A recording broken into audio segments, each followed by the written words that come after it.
How do you keep your organization moving forward in this new world we're living in?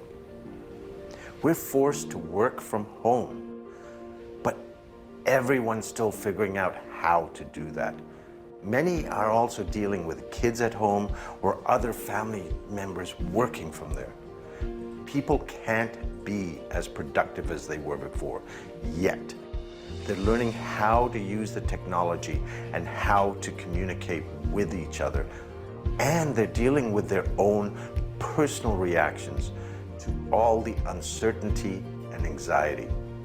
You can't act as if nothing has changed, moving a meeting to video conference and expecting it to work as well as a live meeting. You have to learn how to use the technology to keep people engaged. And even half a day of video meetings or training online can burn people out. You can't just put a speaker up for an hour and expect everyone to stay engaged. Remember conference calls you've been on? If it wasn't your call, what did you do? You put the phone on mute and worked on your emails and other stuff. That's what other people will do with video calls unless you engage them and make it relevant to them. And what about conferences and strategic planning? How do you make those work with people at home or social distancing? You knew how to do all of that in the old world, but it's totally different now. Think of when you were a kid and you learned how to ride a bike. Maybe even do some tricks. It was so easy. Then you got behind the wheel of a car for the first time and you didn't know what to do. You were going 5 miles an hour and it felt like 100. But you learned the new rules of the game and you can do that here too. You can do everything you did before, but it doesn't work the same way. You can hold meetings online effectively. You can bring in speakers online. You can bring in trainers online. You can facilitate planning sessions effectively online, but you have to change how you do it, and your leadership has to evolve to allow that. All of these processes now have to be facilitated, and you have to sculpt the flow to keep people engaged. You don't want them shutting off the video, going on mute, and going and doing something else. But you can get more done and more people engaged than you ever dreamed possible. There are huge opportunities here to take your organization to the next level. My expertise is in co-creative leadership and strategy, and I have over 3 decades of experience engaging many players as a facilitator and a speaker, both live and online. Whether you need to facilitate strategic planning, to bring key information to your people, to develop and deliver customized training and development on navigating change, to hold fireside interviews with key experts, or to have a strategic thinker and coach to support you in navigating your way forward through this. I have a full studio and expert team ready to support you and your team in charting your way forward. Schedule a free virtual coffee with me via Zoom, and let's explore your challenges and how to move through them.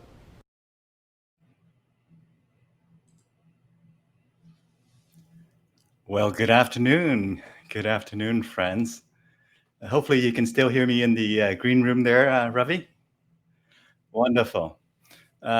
You're in for a treat today. We have a rocket scientist joining us. Or should I say an ex-rocket scientist, all the way from, are you in Halifax still? I'm going to check in on that. Halifax, all the way from Halifax. I've been to Halifax, and I'm going to say here, sociable, right? Sociable, they say. So, we have Ravi Tangri joining us today. Let me do a quick introduction before we get on the way here with Ravi. And folks out there, if you're watching and you're able to hear me clearly, let me know. Let us know. And if you have trouble hearing us, also let us know so we can correct it for you. So again, welcome to another episode of Conversations with Dune and Friends. Today we have Ravi Tangri joining us. Ravi Tangri helps business owners and professionals grow their business and get their lives back. He applies his skills as a master facilitator to facilitate their three pillars of success in turbulent times: creating and implementing innovative strategy, the art of the pivot, engaging customers and team members online, and probably the most importantly, leading yourself. Ravi learned how to navigate complexity in his first career as a nuclear physicist. The secret to complexity is not to overanalyze, or as they say, over-analyze. I probably didn't quite pronounce it correctly, but and complicate, but really to find a simple pressure points and transform everything with minimal effort. That's the lens which he brings to into his work and helping you find the leverage points. So, friends, help me in welcoming our guest today, Mr. Ravi Tangri. We have the rocket. 5, 4, 3, 2, 1, lift off, my friend. How are you doing today? I am doing great. Well, you see, the joy of being a rocket scientist is that when I say it's not rocket science, you can believe me. There you go. You know a thing or two about it. So tell us, my friend, thank you for joining us here. Give us a bit of an expanded kind of background. That the bio was nice and short and sweet, which, by the way, is a good thing. We know that, right? Shorter bios are good. So I was happy to see that. And but tell us, fill us in a bit. What got you here today? The whole nuclear science physicist thing, and obviously a whole lot of organizational development work and leadership and all of that. Give us a bit of an expanded background, my friend. Well, aren't those connections obvious? I mean, I wish I could say I'd planned this, but the universe takes you where it needs to. It's I started out as a nerdy, geeky kid, and math was like a second language. So physics was cool, and I got into nuclear physics, and it's cool playing with a particle accelerator. And it took me a while to grow out of the shyness and the geekiness and figure out my passion was people, not eating radiation. But what my time as a physicist taught me is how to work with complex situations. Mm-hmm. And what like I said, what people tend to do is they overthink, and the way I say it is over-anal-yze. I knew I mispronounced that. You have to give me that. English is my third language, you must see. Right, and you get stuck in your head, and that's not the way complex systems work. They work that there's these tiny little leverage points where you put a little bit in, little here, little there, and everything transforms. And then when I went back and I realized people are my passion, I went back and got my MBA. I got the first job I got drafted very quickly into a team. We were reinventing the whole organization. We were doing, the whole re-engineering before the buzzwords were out, right? Mm-hmm. And suddenly I realized that the lens that I had for seeing the world, which I developed as a physicist, applied, because there's nothing more complex than people. Mm-hmm. There's nothing more complex than organizations, especially going through change. Mm-hmm.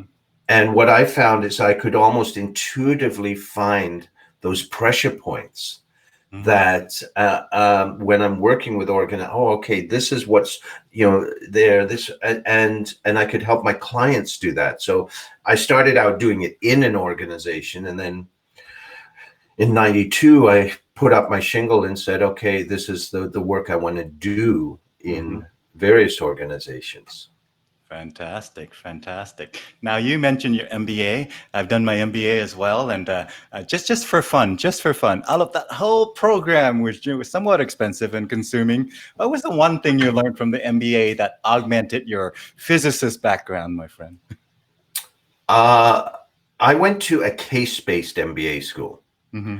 And so, it was, if there's theory, you teach yourself. What we were looking at was application. So it really, I had not been exposed to the business environment. So it really taught me to understand, to step into, and taught me that analytical approach. And again, to find those, I brought that filter of finding those pressure points. And the conversations with people about what happens if so it's that process of thinking. Yeah. And it really complemented what I'd intuitively done in physics, if that makes sense. Absolutely. I mean, we talk a whole lot about business process. Now, up in Canada here, we call them process. If we were to be in the US, we say process. I forget who says what. I used to do a lot of US travels, and every time I'm down there, I would say, process. Up here, we say process. I forget who says what, so I just do whatever comes out of my mouth. So that's wonderful, my friend. Obviously, it's all about business, again, processes and things like that. And thank you for sharing that. I am noting something that I want to point out to our viewers there, and that is so engineering. Tell us about that. Obviously, but there's some thoughts that went into your name and brand and logo there. Tell us a bit about that, my friend. Well, the whole thing is there's a lot of work that I've done academically, work in sciences and in business, but at the same time, something drew me to a lot of personal growth in terms of first psychological approaches, and then more spiritual, if you will. And like you, Dune, I'm a refugee, right? And I was, from when I was 1 until 5, I was trapped in a really, really bad political situation in a country where basically the military had taken over, formed a terrorist regime. And so that left me with, stuff, technical term. And something in me drew me to working and healing that. And so I learned all sorts of things, and that's where I sort of went on my own journey. And this is in parallel to all the other work. And what I discovered is, it's like there's a book, Dennis. Oh, good Lord, I can't read. The book is Coaching for Commitment, and he says you cannot force people to do exceptional work consistently. Wow. You can force them to do satisfactory or mediocre work, but you can't. They will not consistently do exceptional work unless they want to. They need to have their heart, their soul in it. And so how this started to evolve is I did a lot of personal work on, and I use this now with my coaching clients, on my own personal purpose. But then with organizations, a lot of people do mission, vision, and some of this, oh my God, it's like, I'd rather we strive to be a world-class provider of insert product here. It's like, it's about as motivating as a root canal. And so where I started coming from and how I do my strategy work with my clients now is none of that. It's purpose. What's our shared purpose? Why do we exist in plain English? In a way that everybody in the organization can understand, can get passionate about, and say, yes, I'm making this difference here. And then you build identify what are the competencies, and then you build a strategy from there. Does that make sense? Yeah, you bet. Hey, just a quick admin check-in. I assume you have flipped the resolution to 1080p on your camera there inside Be Live there, my friend. I will check to make sure that is there. Yeah, taking care of the other stuff that we didn't get to. That's right. We had a few. Oh no, it's not. Thank you for flagging that for me. Boom. Yeah. There I am. You are now in 1080p. You are now the improved version. Look at that. We spent 5 minutes and now we have the improved version of Ravi already. See, you found the pressure point. Right? Yeah. There you go. Cool. All right. Rock and roll. Fantastic. Yeah. Yeah, wonderful. Tell us, my friend, you have... in the last decade or so, you probably focus a lot on again, organizational development and whatnot. Maybe we'll fast forward and actually you look at today. Today, during COVID time, what occupies your time these days? I know you're very busy. You have all kinds of things going. So tell us a bit about that and why you're doing it that way, and what's your purpose in doing that? That's an awesome question, because what's really interesting is, in a weird way, this has brought everything I do together and focused it. Mm-hmm.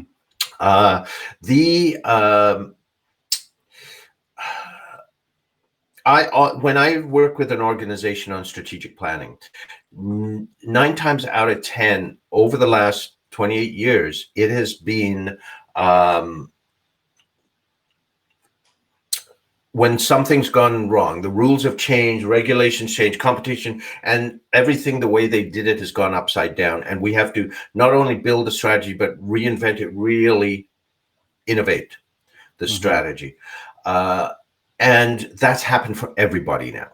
Everyone talks about pivot. So this, all I've been doing when I work with clients, with corporations, associations for the last 28 years, is the pivoting. I mean, I'm sorry, I want to throw up now every time I hear that. It's like that song, that country song. You were pivot before pivot was cool.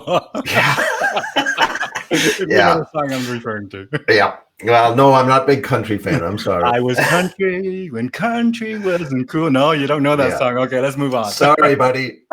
you need to find Chris for that. Buddy Chris. So I've always done that, because a lot of people think pivot is change to doing something else. No, it's strengths based. Get clear on what your strengths are, what your organization, what your expertise you have, and then how do you leverage that in this new context? And that's where you have to bring out the innovation, right? Yeah. So that's the one. The 3 pillars that you mentioned, that's one pillar about the innovative strategy. Mm-hmm. The second has just totally appeared because I'm a facilitator. I speak, but I'm a facilitator at core, right? So even when I speak, it's about engaging people. And when you are online, we are now working with our employees, with our customers online. People having conferences online. And you can't just treat it like it's a regular meeting and, okay, we're going to be on WebEx 8 hours a day. It's like, oh my God, let's fry my brain, right? You can't treat it that way. You've got to, you've got to engage it. And it's funny, like you and I, we know each other from our Professional Speakers Association. And on March 9th, when this hit and every meeting in the world was canceled, I got so many 911 calls from people that 90% of their business was, I'm up doing a keynote. It's like, how do I do it online? What do I do, right? Technology, but also, and you literally have to throw out half your content and then find different ways to draw people in and engage them. And so what's evolved out of that is now I'm actually producing and hosting conferences online. Yeah. And I never would have thought we could do this, but in the last 6 months, found ways that it can be almost like an in-person event. There's platforms that I've used, processes I've created that are, because normally people like, oh, I'll sort of have it on in the background and they're doing other work. No, there's ways to keep them engaged. Like we managed to get like 94% retention and engagement through conferences, right? Yeah. So that's again coming from a facilitator mindset on how to sculpt that.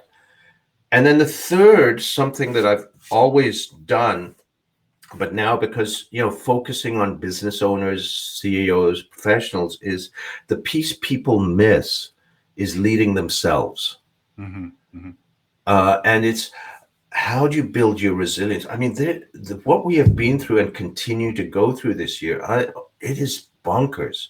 Yeah. There's people with PTSD from this. And as a leader, as a business owner, you are supporting not only everybody in your organization, but usually, your family, your friends, your community, everyone's turning to you. And then, okay, well, what about me? And if you don't look after that, if you don't nurture yourself, if you don't build your resilience. And if you don't build your ability to respond, then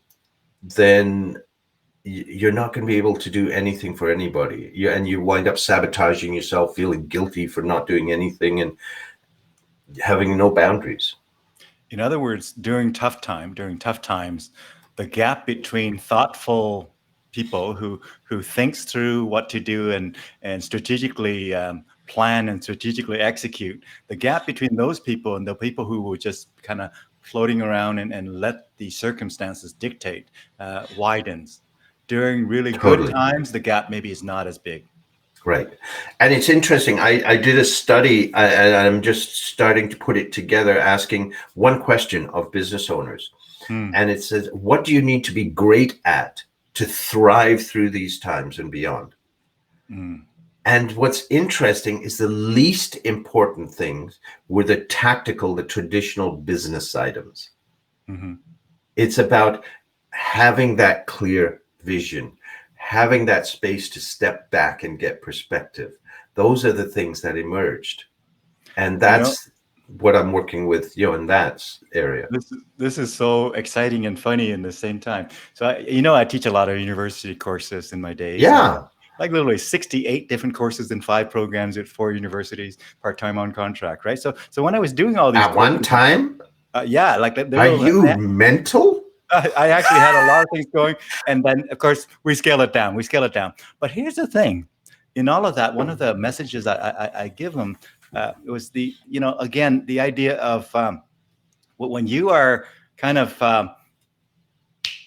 in complex time like today.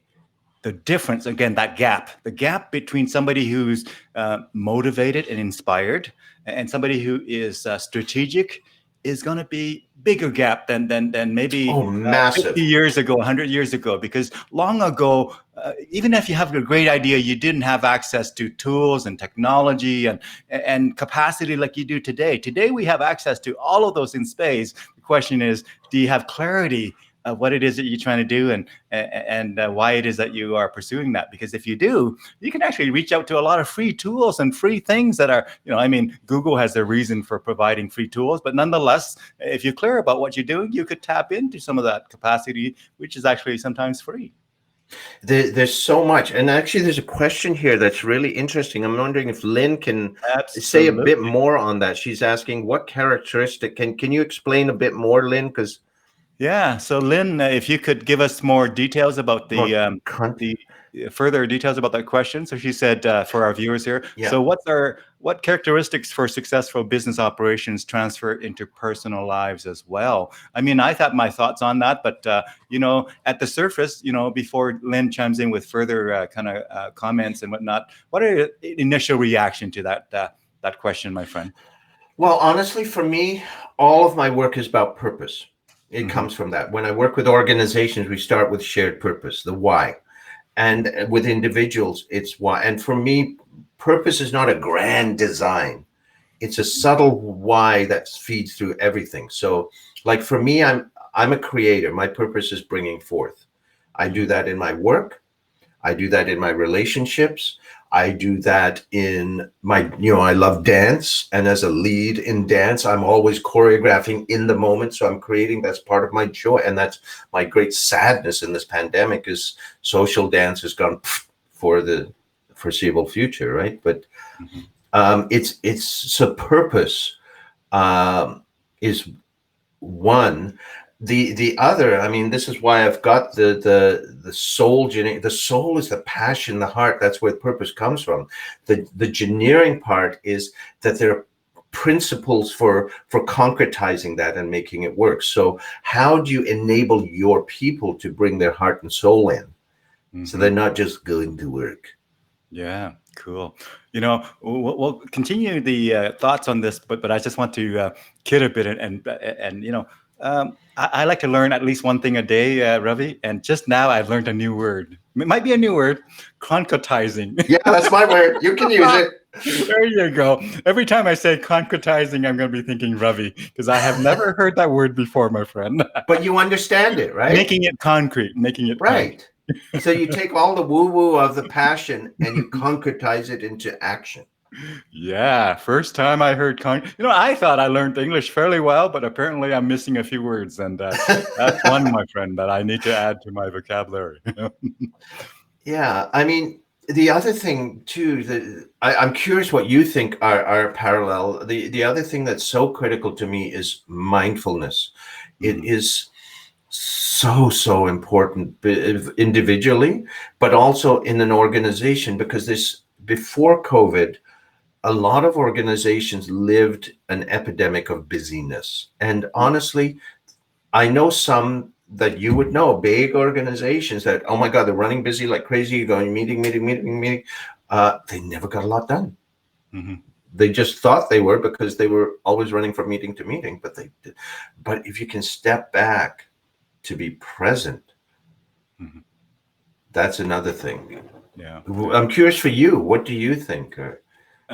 So Lynn, the way I would answer that is, I first want to start with the concept of, frankly, virtually everything is transferable between business and Mhm. personal. Virtually everything. And I've worked with businesses of all sizes: government, municipal government, provincial government, federal government, and state governments, and every kinds of organization you can imagine, nonprofit and whatnot.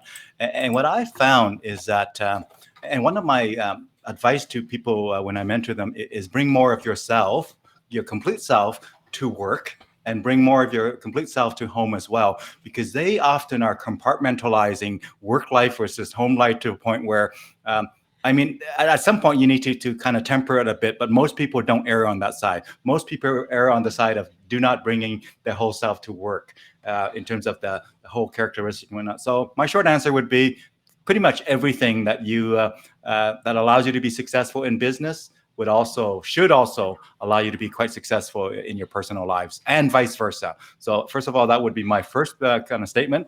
The second statement is, if you ask me for what doesn't translate, I'm going to have to scratch my head real hard and thinking, because my default thinking is pretty much everything translates. So if there's somebody who says to me, well, this doesn't translate, I would have to think hard about why that is so. So it's a bit of a simplistic answer, but yeah, that's my experience.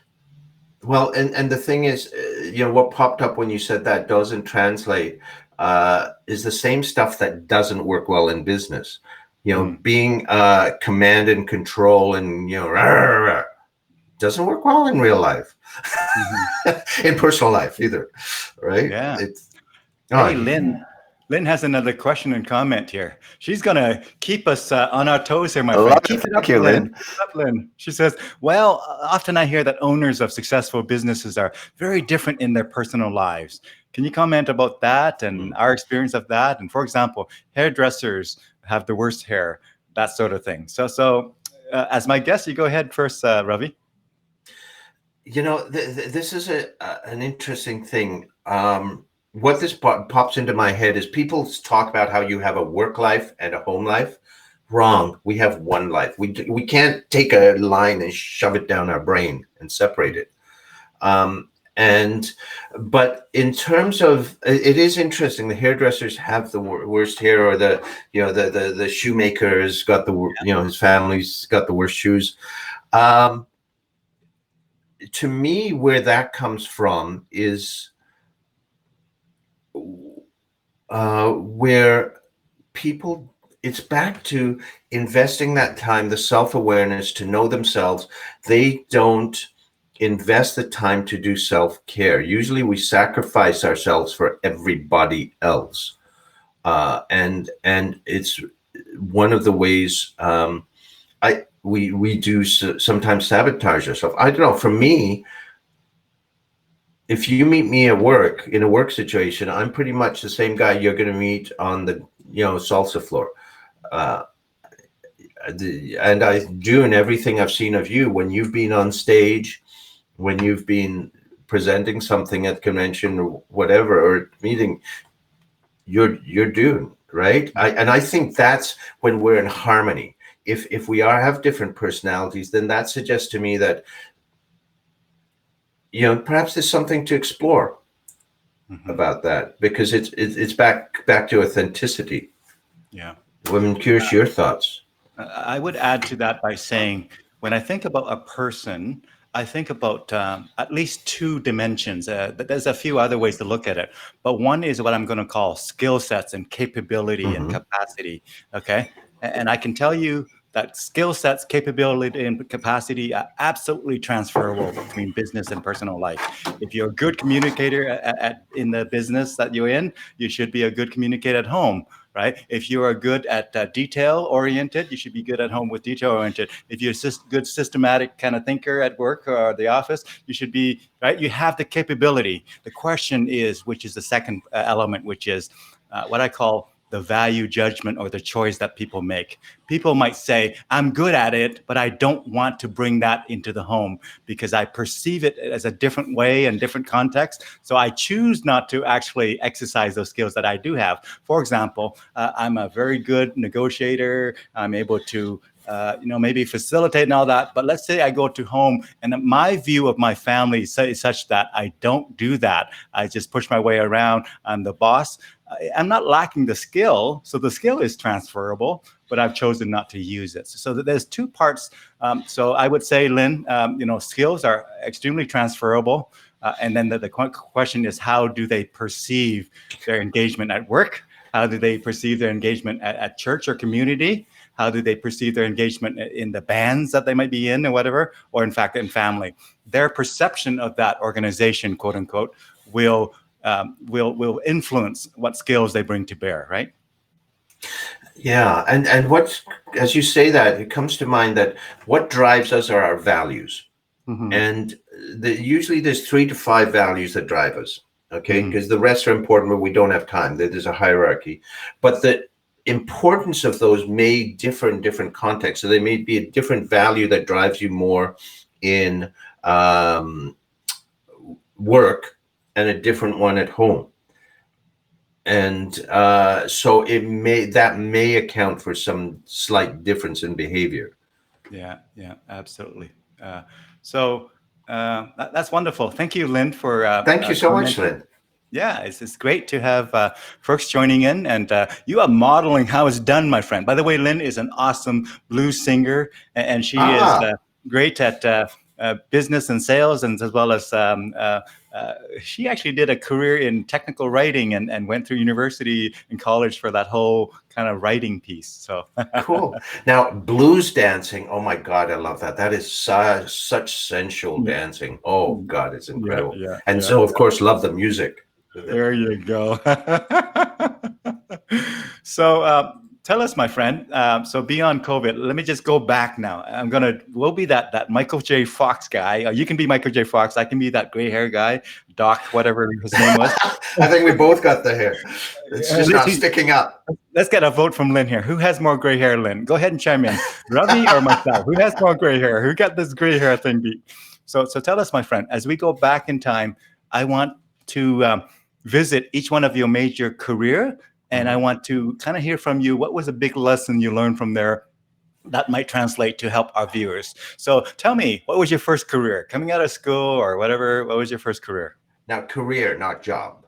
Job. What was your first job? Oh, my first job was a stock boy in the drugstore in the little town I lived in. There were 2 little drugstores. They were merging into one big drugstore, and I well, we both have silver hair. Thank you so much, Lynn. Silverbacks. Yeah, so I was the stock boy that was moving everything together between the 2 of them. Yeah. Tell me. So you might have to reach harder, but tell me, what was the one insight you learned from that job? Not necessarily ideal job for people with a lot of skills later on in life, but what was the one thing you learned from it that was I learned a lot.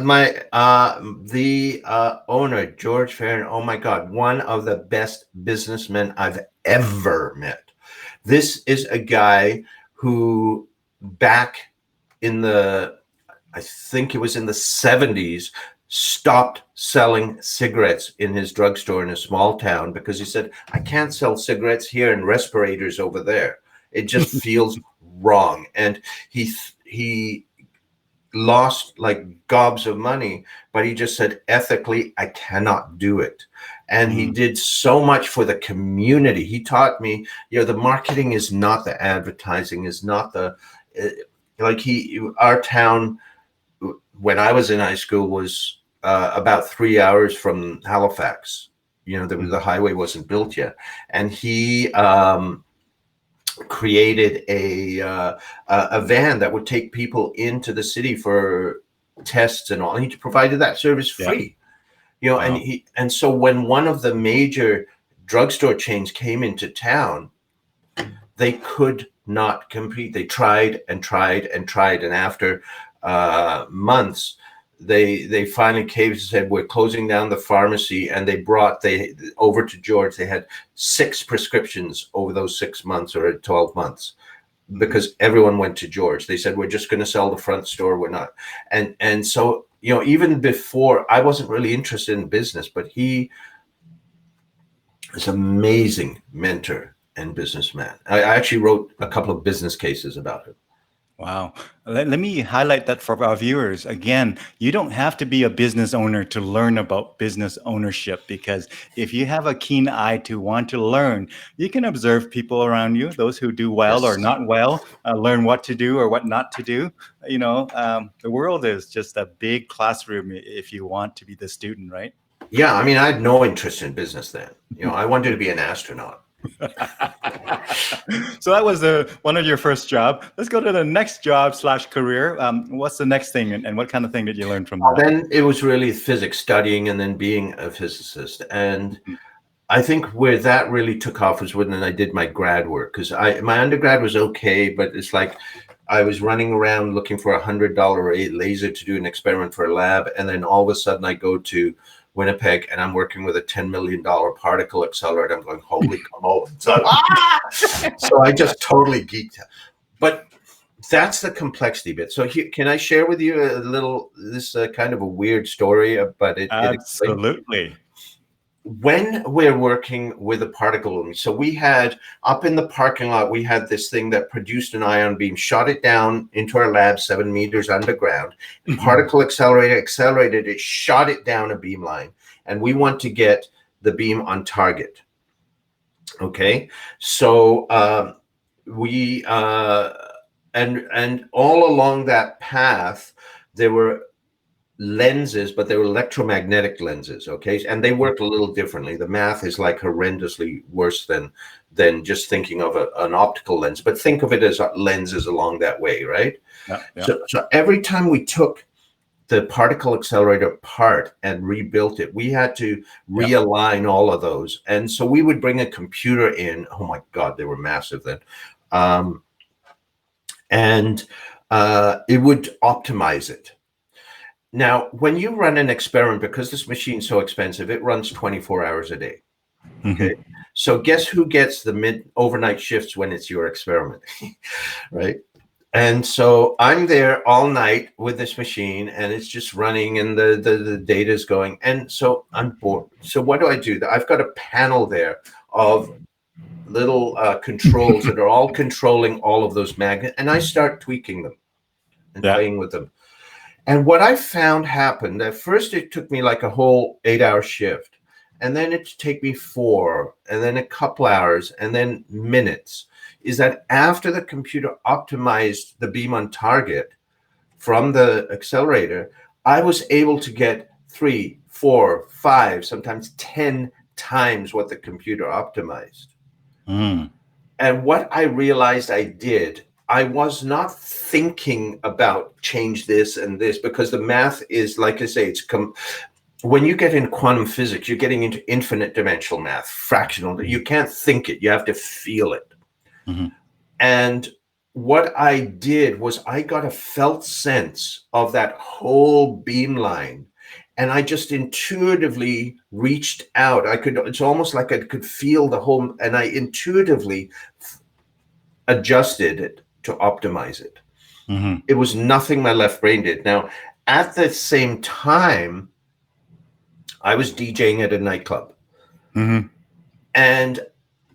I'm an empath. I can feel emotion. So I've got 500 people, and my job is to keep the dance floor full, but to keep them circulating so that they're drinking and whatever, right? And what I found I could do is, by which song I mixed into which, at what point, changing the pitch a few tenths of a %, I could sculpt the emotions of the crowd. And suddenly I realized what I was doing with the crowd was exactly what I was doing with the beamline. Instead of feeling the whole particle beam, I was sensing the energetic, empathic state of the crowd, and then adjusting it to move so that we'd build to a crescendo 10 minutes before we finish so that they'd want to come back and all that. And I suddenly realized it was the same sense I was using. And now when I facilitate, instead of music, it's the words that I use. It's the processes things I use. And so that's that what I'm talking about the complexity. Does that make sense? That makes complete sense, and I'm so happy. I did not know about your DJing days, my friend. I know a lot of things about you, but DJ has not come Yeah, across them. there was the hottest nightclub in town for anyone from Winnipeg. This was the Rory Street Marble Club. It was so much fun. There you go. You were doing social engineering before they even had that term, my friend. Yeah. Now, a friend, Lynn, also, let me just see here. No, I think she did this one first. So let's walk through. She said, if you could give only one holy grail piece of wisdom to new business owners, what would that be, my friend?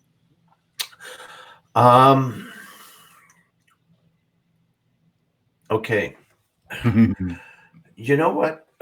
Especially now in chaotic times, it's so easy to get caught in the fear. And there's so much stuff going out there. And especially when lockdown, I found the fear almost palpable. This is going to sound out there, but honestly, it's building that muscle, that discipline of mindfulness, of being able to step away from that to breathe.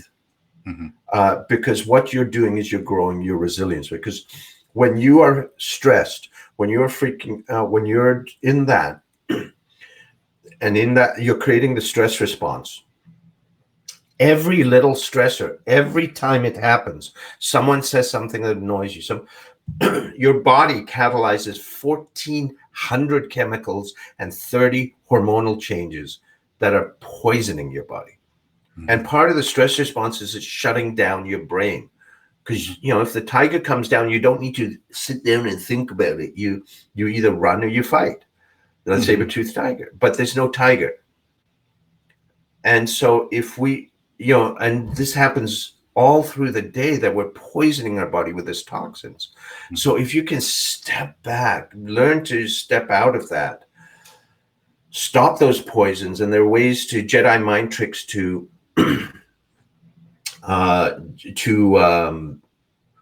be able to flip that to healing chemicals, you become so much more resourceful.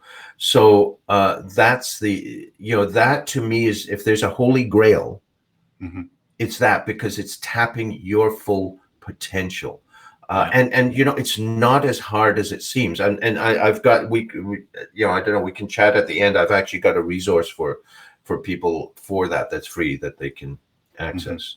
But that's, what you shared there also map over with one of the things that I mentor people when I mentor, relatively high performers and managers and folks like that. One of the key things I tell them is that if you're in a complex situation, you need to slow down in order to be more productive. Totally. So speed is not the way to productivity during complex times. And, a business owner starting anew, that is fairly complex. That's something perhaps they haven't done before. And if they're just moving fast all of the time and not slowing down, and whether it's to, in fact, manage their own psychology and even chemical balance and things like that, even beyond that is to say, slow down so I can be more strategic in my thinking, right? Right. And so there's two things, and this sort of relates to her second question, is the strategic. The other thing I put a huge weight on is intuition. And I think there's a great deal of wisdom in intuition if we can listen to it. And you know what? Everybody has intuition. People say they don't. But how many times have you said, "Oh, I knew I shouldn't have done that"? That's intuition. You knew you shouldn't have, but you did it anyway. right? So it's the listening to it. And so that's another thing that I work with people is about how do you get a,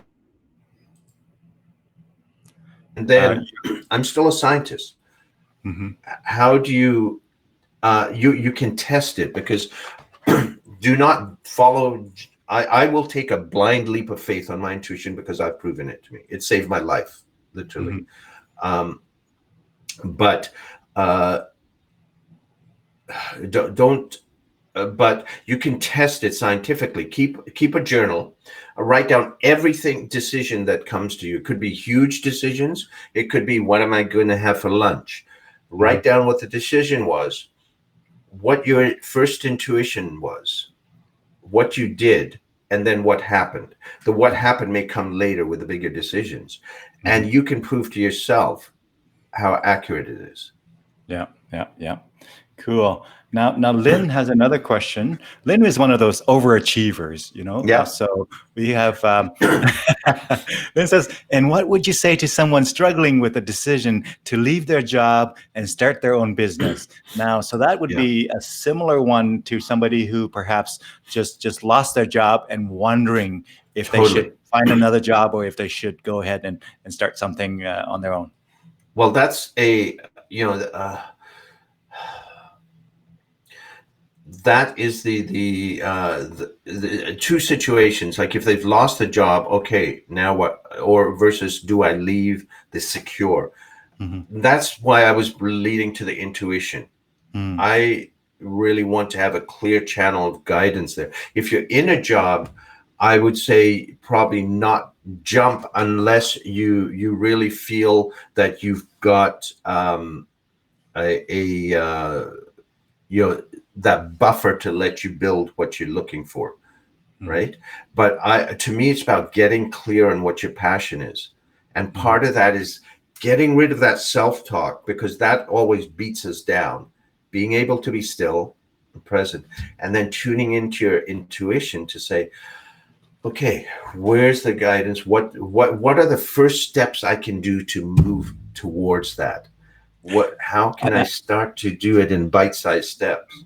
That there is really, really awesome. And I want to kind of, again, shed a spotlight on that. And that is, Ravi says to, what is it that I can do now to step towards it? Because really the idea is, if you think that you have an idea, really is awesome idea that you can be in business for yourself and whatnot, then you have to ask yourself, am I willing to put in some of the extra hours now while I'm holding down a full-time job? Because you know what? Entrepreneurship is hard. It's not going to be, you're not going to be freer with your time. You're going to be busy and swamped trying to make everything work and all pressurized by the lack of income that comes from no job. And so what I would say is, while you have a job, can you do stuff that are in alignment with that clarity that you talk about and say, well, I'm going to be so and so. Well, I can't do that full time now, but can I do some of it? Now, too Mm-hmm. many people let themselves off the hook too early and say, well, no, I can't because I'm too busy. No, I can't because I'm too tired. No, I can't because my boss or my company would not allow it. They oftentimes, in my opinion, they don't push hard enough to say, how can I make it work? Because if you can't Yes. make it work while you have a, if I'm going to go on the trapeze thing, and I don't know what I'm going to go first with a safety net. And then at some point, I might be okay without a safety net, but let's not do our first trick without the safety net, right? Yeah. So if you've been an employee for a long time and you need that income, and you actually is necessary, definitely work with the safety net. And entrepreneurship is going to take more effort and more kind of working around the clock as necessary. Well, can we do a little bit of that now while you're still having a job? Can you do that? Yeah. Because if you can't do that, then maybe entrepreneurship may or may not be for you. Yeah. And it's, and the thing is, you can think things through. I've become more and more biased towards clear channel to intuition about what the steps are. And actually, if you study what really effective business leaders do, Mhm. it's not that they sit down and analyze what to do. They go through like a whole bunch, like this happens very quickly. They go through a bunch of what if scenarios, and they wait till they get a feeling that it's right, Mm. and then they act on that feeling. So intuition does come in very strongly. But again, it's prove your intuition to yourself, I believe. Don't do Yeah. it because I said it or anything. But Yeah. it's also understanding what the passion is. Start building that. But at some point, you will still get to a thing where you have to take a leap of faith. You bet. Absolutely. Yeah. Wonderful. Thank you for sharing that. Did As that we help, Lynn? So Lynn, let us know if what we're saying resonate at all, if it's making sense, if it's helpful at all. Otherwise, Yeah. we'll try something different if it doesn't work. It doesn't help. So Ravi, yeah, go sort of beyond the. So you got the nuclear physicist thing where there's a master's degree in it and do all kinds of. Do all kinds of work in there. What caused you to go into the line of work that you are currently in? What caused you to make that switch? When I graduated from my MBA, I worked with a company, and like I say, I got drafted into a team that we did reinvented the whole organization from the ground up, and I loved it. The working with people, and it brought together. You see, this is where I do a lot of stuff with strengths-based stuff, right? And you may have run into that as well, dude. I did. With the Gallup group and all, they've got the Strengths Finder, right, and all. But I don't think that's the whole thing. I think passion has to come into it. That's where the soul comes in. I love dancing with complexity and finding my way through. Okay. But I love doing it with people. If I just did what I was good at, I would still be buried 7 meters underground eating radiation. But I brought it together. That's a skill I had working with complexity.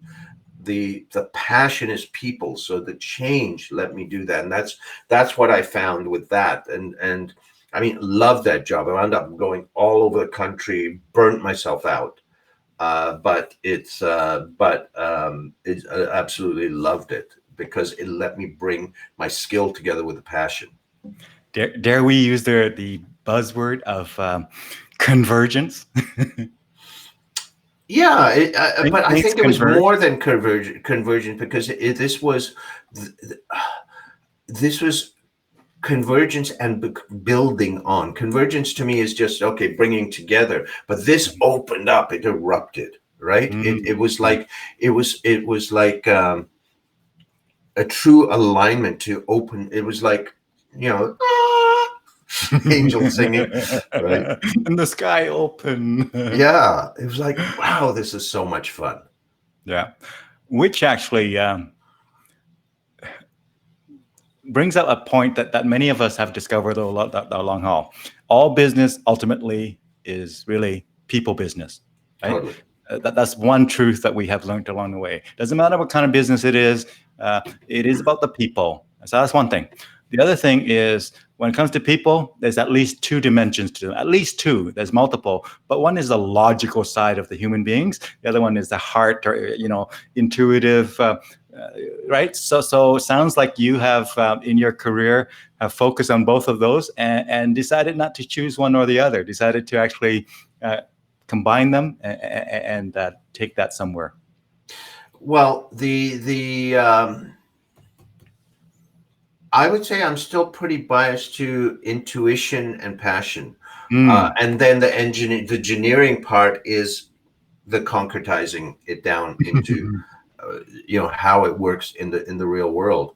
I go with inspiration, and then when like I may be working on writing something, it's like, I don't know what I'm going to say. I don't know what I'm going to do. And then all of a sudden I wake up one morning, boom, and I'm writing for 12 hours. It's like, forget meals, forget everything. It just, yeah. In other words, you use the engineering part for the check and balance and not the guidance system. Your guidance system is intuitive. And then while you're kind of pursuing that intuition, you're using this sort of check and balance system, the technical side of it, the engineering side of it. Yeah. I mean, I like to say I've proven my intuition, as I told you, with that logbook type approach, but I've also, like I said, it saved my life. I mean, just very briefly, I was actually booked on the Air India flight Mm. that blew up. And Right. then, several weeks before my spider sense went off. This was before I understood intuition, but it was like, it was so strong I couldn't not listen. And I Mhm. changed my flight to go 3 weeks earlier. Mm. And I didn't think anything of it after that. Then I came back. I actually came back on. I was supposed to travel originally with someone. He got on that plane. Mm. And then the next morning, I found out what happens. Like, holy camole, right? I Yeah. mean, first of all, grieving for the people there, but like, it felt like I came so close then to being on that, right? It's a bit of a wake up. Tell us a bit about your website, my friend. I'm just on your website right here. Yeah. If people go there, what you recommend, or to give us a quick preview on what they're going to be finding on your website. Well, basically, I've got the three pillars there, right? If you are a CEO, if you're a business owner, there are three pillars. One is the innovative strategy, Mm-hmm. which is the strategy up top. So it's that's like, say, the art of the pivot. It's about how do you leverage your strengths to create plan that moves forward, engaging people. I believe in co-creative leadership, Mm-hmm. where the leader steps out of ego and thinks they know it all to Mm-hmm. engage all of the other people to move forward. Mm-hmm. Then there's the online engagement. So that's where I'm producing programs, producing conferences and meetings to move forward for doing and I do a lot of strategic planning now. Well, all of it now online. And I, if you'd asked me a year ago, I never would have thought you could. But it's like, holy camole, we've found so much. And then the third, Necessity is a mother of all inventions, they say. tell you. And then the third is the leading yourself. And honestly, that's the biggest thing. That's what everyone ignores. And if you do not do that, if you do not build that resilience in you, if you do not build that ability to, silence your self-talk and to move forward, uh, to access your intuition, to be able to move forward, it's you're you're on a downhill trajectory because you won't have enough.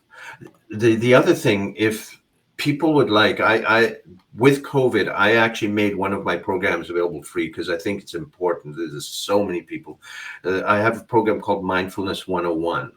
And if you go to stressmanagementexpert.com, you can get full access to that free. All the information is there. You have to just enter when you go to the checkout, you enter the coupon code CALM Unity. That's one word, CALMUNITY. So stressmanagementexpert.com. And you can access that free. Please pass that on to anyone who you think could use it. I want to make sure it's out there for people. And it's structured to be simple. God, I'm so biased to simple that it's minutes a day to build those tiny, those leverage points, those tiny habits that create huge shift for you. May I press play on this video, my friend? Sure. Let me know when you want me to stop the play, but I'm going to start Yeah. here just briefly. So here we go.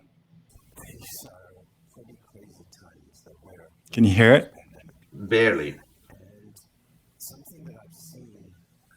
But I can speak to it. Like it's just basically, well, it's what I've been talking about. That the key leverage point is, a lot of times mindfulness is like something you do on a mountaintop, meditating on a mountaintop or on a yoga mat.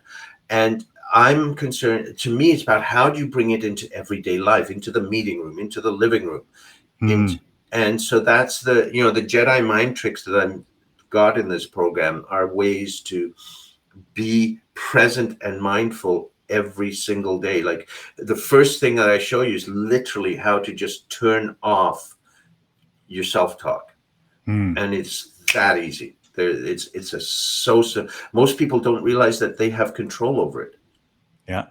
And that's the biggest form of self-sabotage that's there, is that nonstop self-talk. So it's things like little techniques that you build habits shift things around. Yeah, cool. Now, I checked with you earlier, and you were okay to go a little bit longer. So I got lots of questions for you, my friend, Uh-oh. and Okay. Lynn might even have more questions for you. I'm So, sure she will. and others who are watching, feel free to chime in, folks.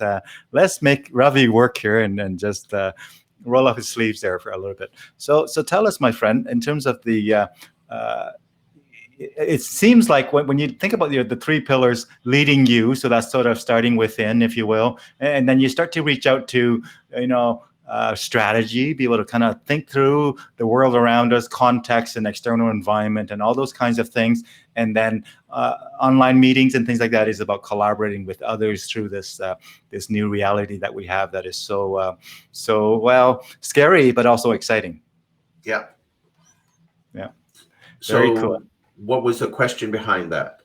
I did all of that, and I was going to say, well, what's the one big thing that you learned in kind of the transformation or the continued evolution over the last few months? Were there one or two or three kind of top level insights that you want to share with our viewers, having been through that journey of, dare we say, pivoting a little bit, dare we say, kind of jumping in with both feet when it comes to online meetings, and dare we say, got a little surprise about how realistic it actually is and how useful it is? Tell us the key insights that you gained from that journey. Probably the biggest is not to be so darn arrogant and judgmental.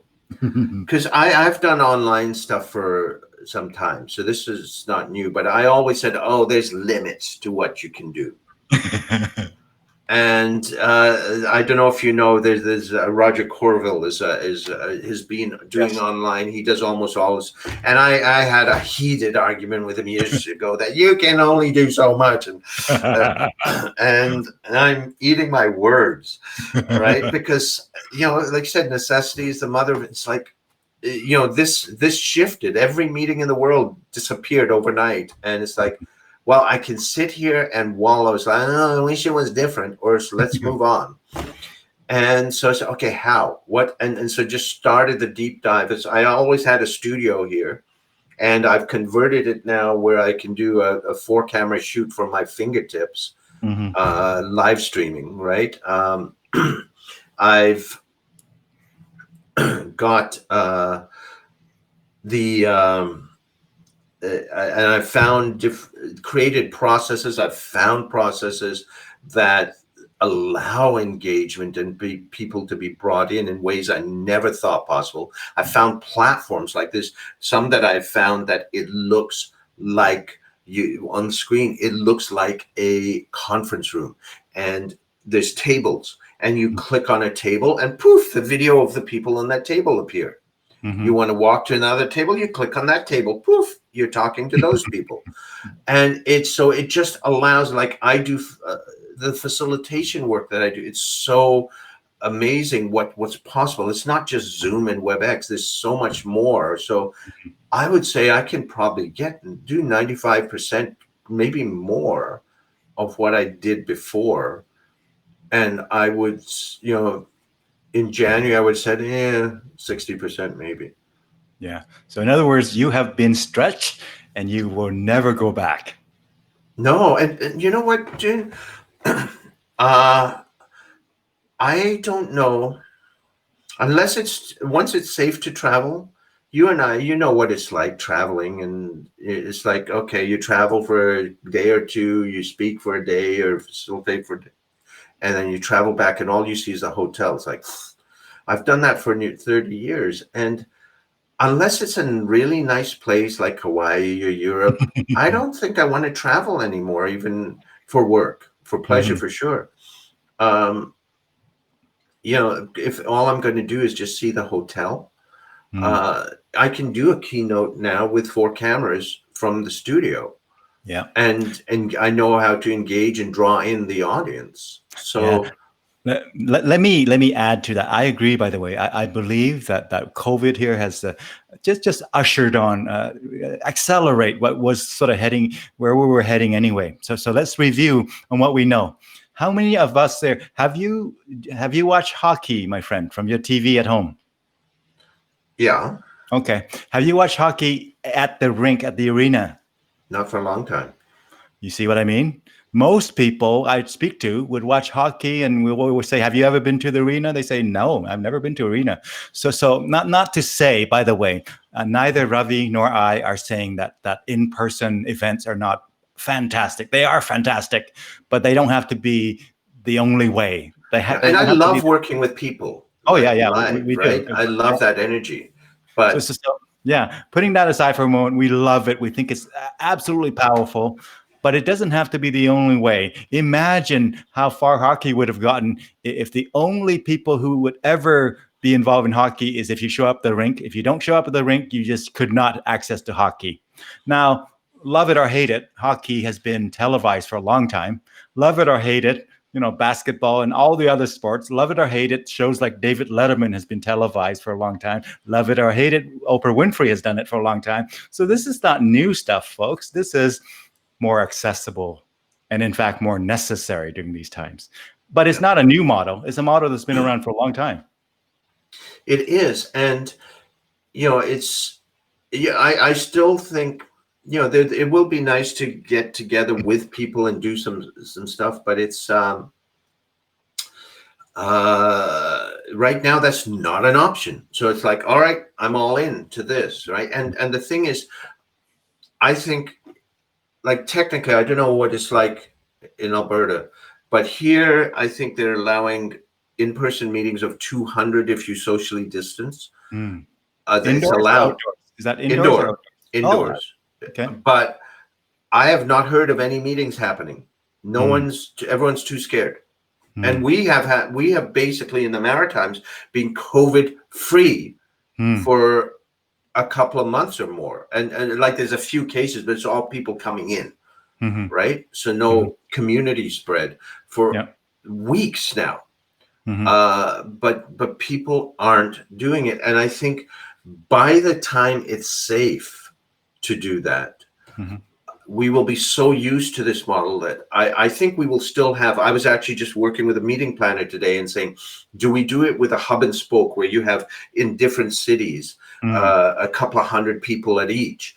Or do we go all virtual? And, it's just like we can do more with the all virtual. And even the hub and spoke, I think all meetings, by the time it's safe, I don't think there will be those meetings of hundreds or thousands. I don't think they're coming back. I think we're going to have a few hundred and then loads of people coming virtually, some speakers live, some speakers in person, some speakers virtual, hybrid meetings.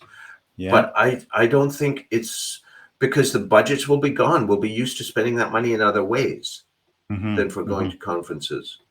Yeah.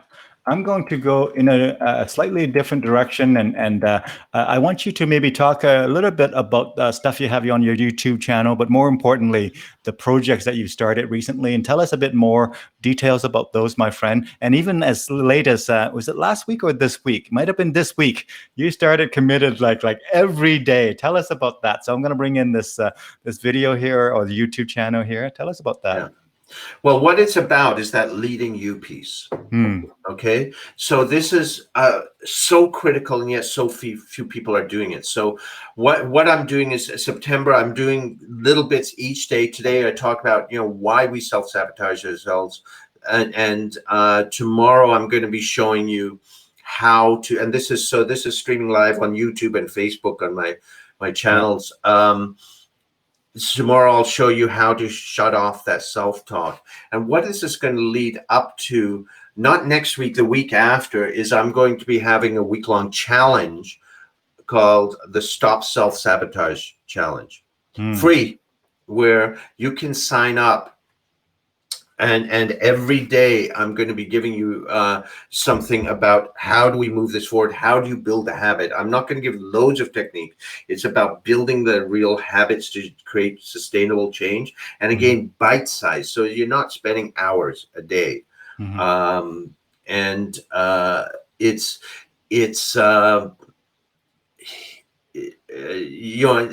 really about that.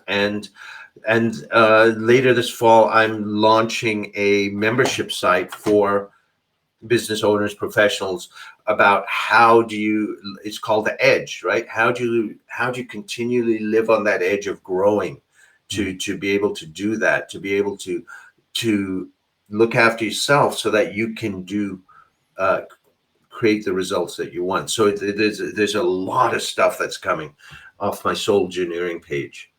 In other words, it seems like the self-leadership is becoming a little bit of an area of focus, an area of growth for you in terms of the work there, because you've been in a lot of corporate world and a lot of again CEO and executives and facilitating those. And while you continue to do that, it seems like once you got clarity of launching that self-leadership, you're spending a lot of time and energy and creating a lot of programs for that, is what I'm hearing.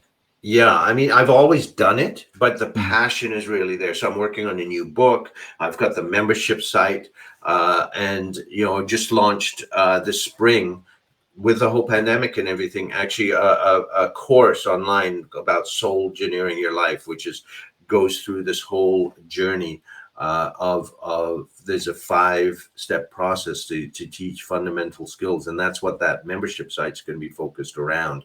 So for people who are serious about committing to this ongoing. If I could simplify or make it a bit simplistic here, your career seems to have taken a journey of kind of what I'm going to call technology, right? Nuclear physicist technology, beams, and what did you call it? The particle accelerator, right? Yeah. Technology, if you will, if I can just simplify that into technology. So gone from technology to what I'm going to call, quote unquote, business, technology and then business. And now you are seemingly leaning more and more into the self, the human being, the person, the individuals.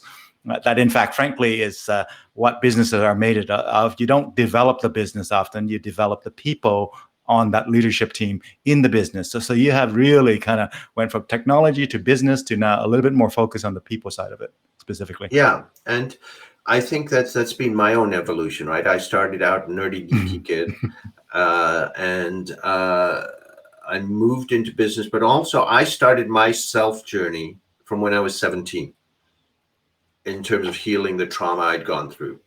And then that started coming out more in my work and in my coaching and so on.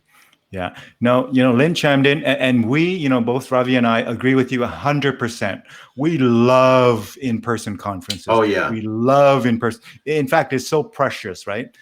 So the conversation is more of we love it, but we can't take it for granted and assuming that that's the only mode of engagement. Our eyes have opened to say there are other modes. And what I'm hoping, by the way, Ravi, this is what I'm hoping. And Lynn, this is what I'm hoping, by the way. I'm hoping that what actually is happening is what I call enlarging of the pie, right? Yeah. Enlarging the pie. Imagine now, in negotiation, we talked about that a whole lot. The whole idea is, with in-person, there have been people I know who would have loved to be in-person meeting, but could not afford to be there, could not make it happen to their schedule and whatnot. And so those people will now have access to a mode that works for them. So what I'm hoping, let's just say for a moment, I'm going to keep it simple here. 100 people throughout the whole world, there's 100 people who are involved in live events, let's say 100 people. And let's just say for a moment, for a long time. You mean in-person events? In-person event. Okay. In-person event. So because online is live too. Yeah. Sorry, thanks. So 100 people in-person events. Just 100, just to keep it simple numbers. Let's say 98% of them were in person, 2 of them were online. What I'm hoping, so that's about 2% online, just for simplicity here. What I'm hoping is a pie goes from 100 people attending, kind of live events to maybe 1,000 people able to attend. And within that 1,000 people, I'm just going to simplify here, 50-50 mix, 50% online, 50. But you went from 100 people to 500 people doing on. You see what I mean?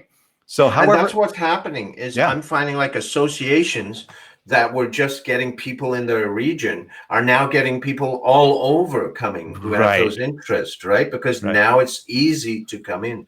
But I love what Lynn says, like Dune and I know each other from the Canadian Association of Professional Speakers, which is, she talks about the senses. I'll tell you what I really, and we get together once a year.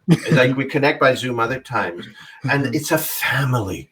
It truly is. Some of my closest friends are in there, and I miss the hugs. Oh my God. Like, when we go to CAPS, it's a hug fest, right? It is a hug fest. It takes you an hour to cross the freaking lobby. Yeah. Because if everyone is missing everyone so much. Yes. You talk about the senses. We once in a while we joke and we say, we got I don't know, 500 people, 600 people, speakers. There should be an association for the a Canadian Association of Professional Listeners. We need one of those, my friend. Yeah. But it's you know what? I do love that, but it's like, this is what it is. So let's work with it, right? Yeah. We can mope around or but this is the reality now. Let's go with it and let's see. Again, this is mindfulness to me. It's, if you're thinking about, oh, that's the way it was, or it's, when is it going to come back? You're not here. It's about being right here in this moment and responding. This is the reality. It's like when I dance, that's a mindfulness practice, which confuses people if I'm dancing a crazy fast salsa or swing dance. But you dance like nobody was watching. Well, no, it's because it's crazy fast and going, how is that mindful? Well, I have to be 100% present with my partner and the music because I'm creating in that moment, right? Yeah. And I have to allow that. If I'm thinking, I can't do it. And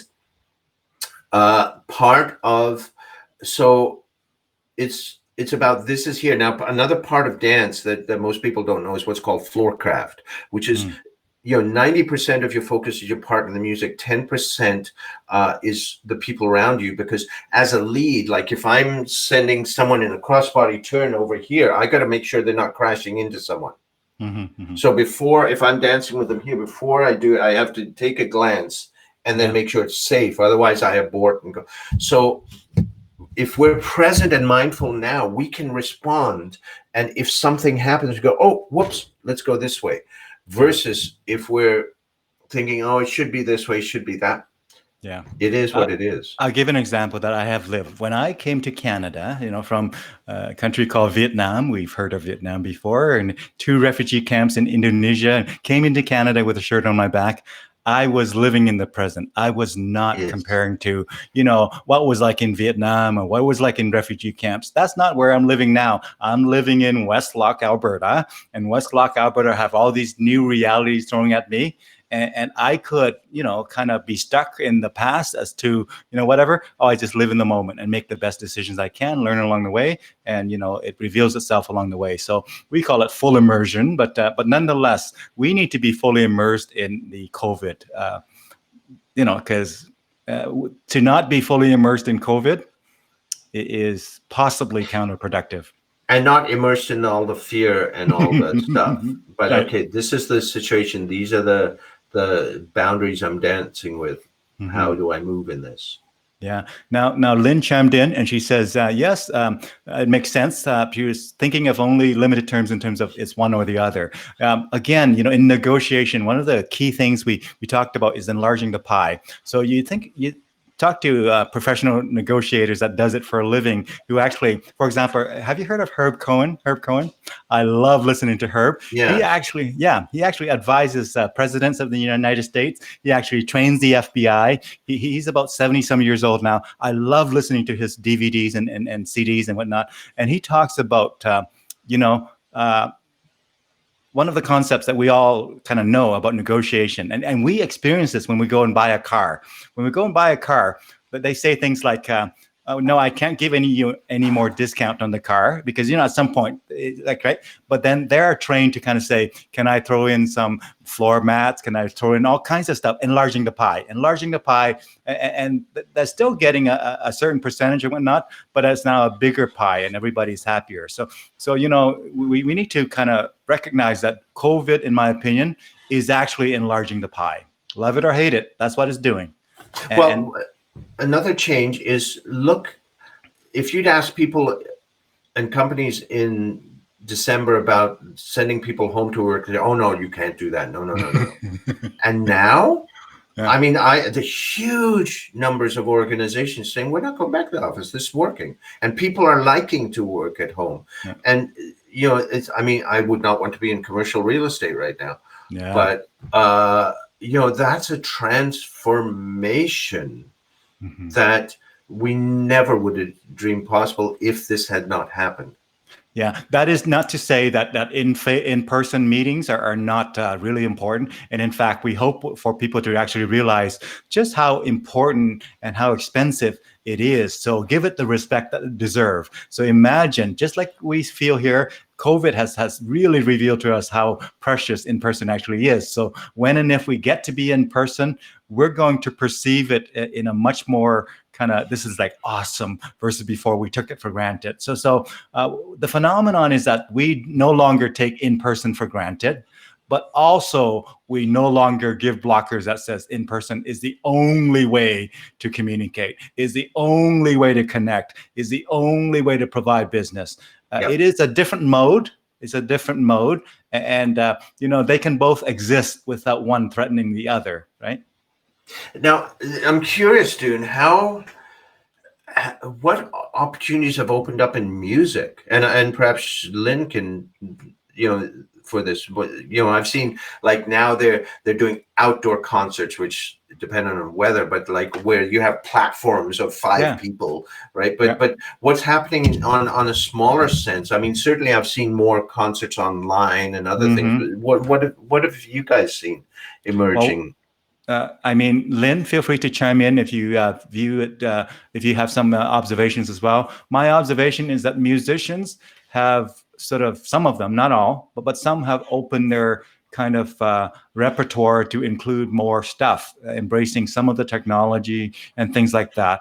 And frankly, those that do that will actually be equipped during when we're done with COVID, they would have another skill set to bring to bear, such as the hybrid event, such as, when they are able to do live concerts in person, they might be thinking, and I don't want to just go back to the way it was. I want to have live concert where 200 people in the room. That's exciting. That's awesome. But I want to engage 5,000 people at the same time in that. Now they have the ability to think about that, whether they do it themselves or get someone else to help them with it.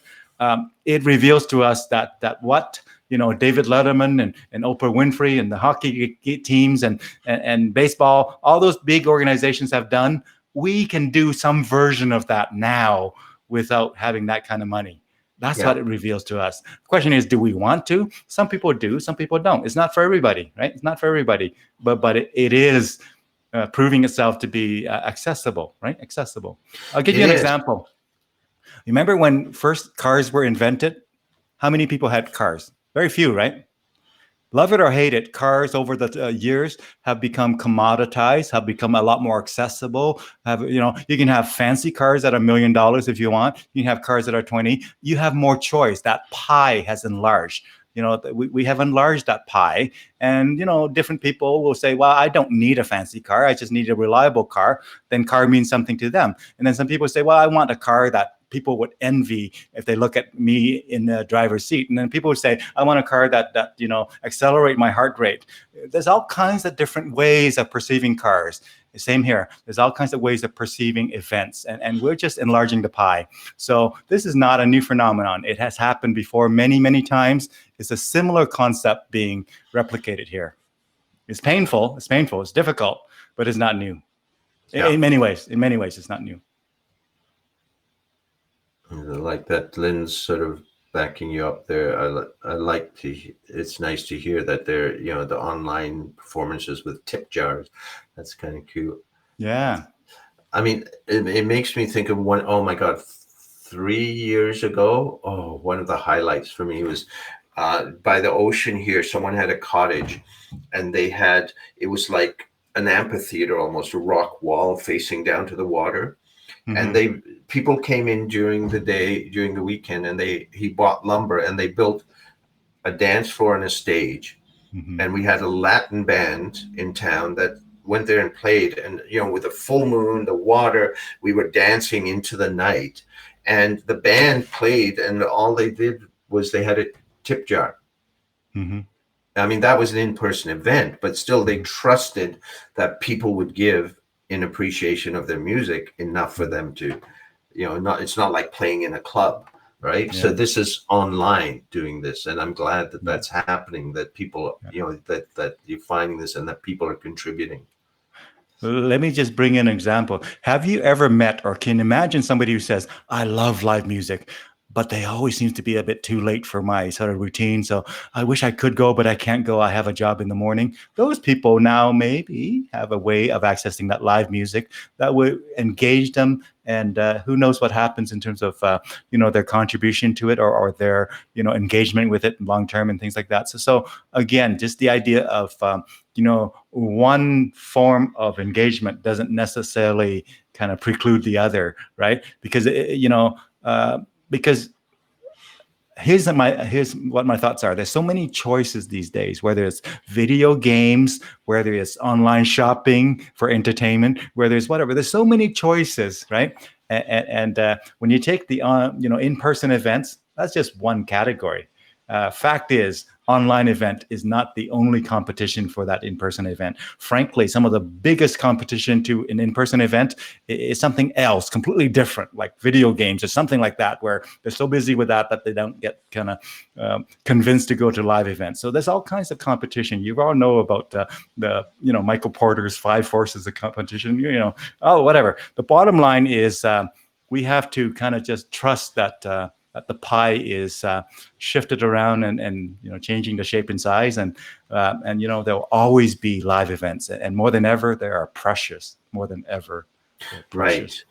The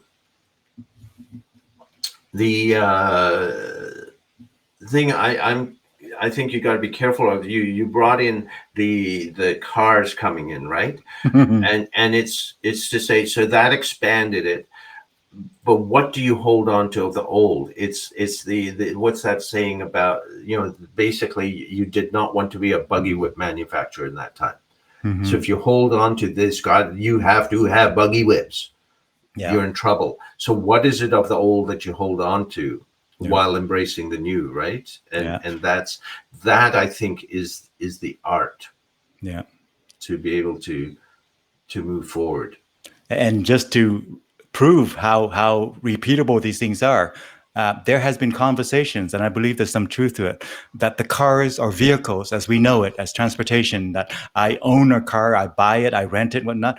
In the long run, in due time, it's going to go away where people don't buy cars anymore, they buy transportation.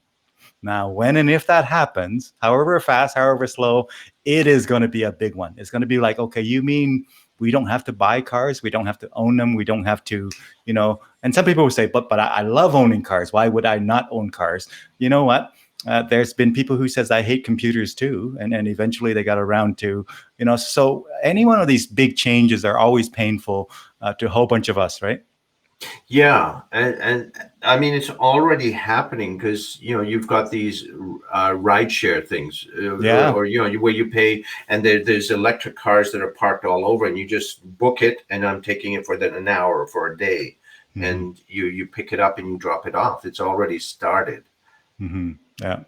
So this is fantastic conversation, my friend. Let me sort of sidetrack a little bit and say. When I reach out and say, hey, Ravi, you want to chat for an hour a bit? And you say, well, sure, Dune. Was there areas that you want to discuss that we haven't gotten to yet, my friend? I'm handing over the steering wheel to you, my friend. Take us anywhere.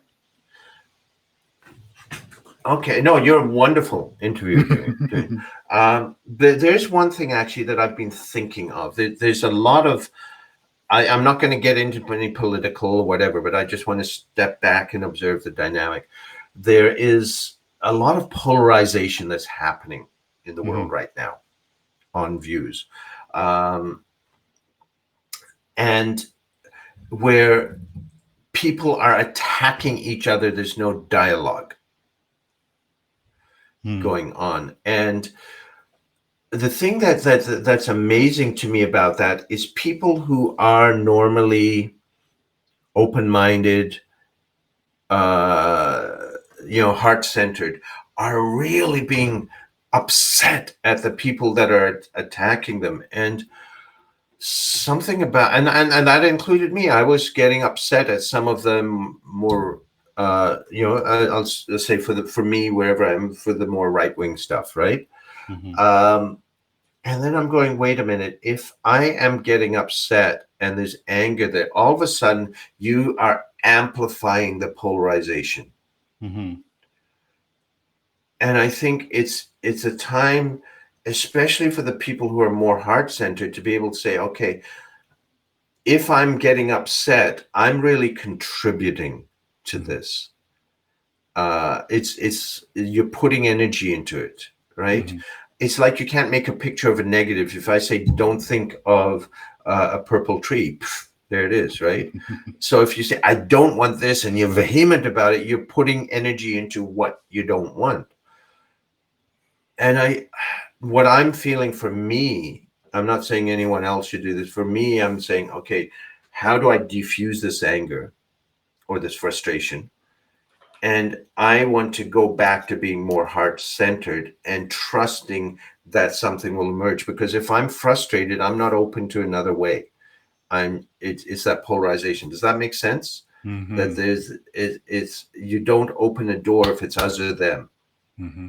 And if I can step back, it's like if you push, and it's like I was in a relationship about 10 years ago, and a wonderful woman. The interesting thing is, in her marriage, she and her ex had gotten into habit of getting into like blow up fights, and then they make up and whatever. And I could tell at one point that she was basically trying to trigger me, but I hadn't been married to her for 20 years, so it wasn't triggering. So I just didn't respond. And so we just talked it through.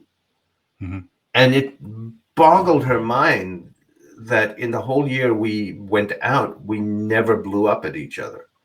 She'd never experienced that. But it's possible. If when two people are going like this, if one person is not responding, it opens the door to new ways. And I guess for me, what I'm discovering is if I can, it's my anger, it's nothing about them or my frustration. If I can diffuse that, I can maybe then open the door to dialogue. And I just feel that there's an opportunity here. This is just, I've not said this before. This is something I've been contemplating the last couple of weeks. And this is something that's emerging for me, that I think this is important to open to new possibilities. But that's Can I add to it, my friend? Yeah. Often when I mentor people, I use this phrase that says, wisdom often is equate to knowing when not to do it.